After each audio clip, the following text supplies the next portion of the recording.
Hello friends, मी शुभांगी साठे.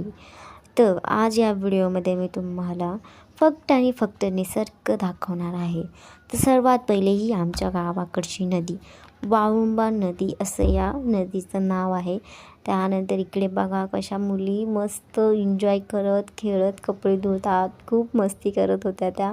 Then हा आमच्या गावाकडचा एक छोटासा नजारा पावसाळ्यातला, मस्त सगळीकडे हिरवळ पसरलेली. आणि हो, आमच्या गावी जाताना एक घाट लागतो, माळशेज घाट. ऑफकोर्स सगळ्यांना माहीतच असणार.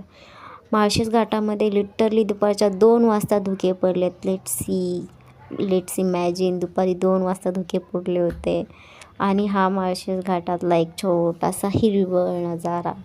देन या घाटामध्ये जाताना मी एवढे मिनी धबधबे पाहिलेत. मी बसमध्ये बसूनच एवढं एन्जॉय केलं आहे. तर बास खूप एन्जॉय केलं मी. हे पहा मिनी धबधबे किती मस्त. एक छोटंसं मंदिरही लागतं इथे जाताना, ते हे मंदिर. मस्त मी बसमध्ये बसल्या बसल्या सगळ्या नजाऱ्याचा आनंद घेतलेला आहे. त्यानंतर हा जो धबधबा आहे, पाणी माझ्या कॅमेऱ्यावरतीच पडलं. मस्त एन्जॉय केलेला आहे मी. त्यानंतर आमची बस एका ठिकाणी थांबली, तिकडे मस्त मी जेवले. त्यानंतर घरी आले. Thank you for watching.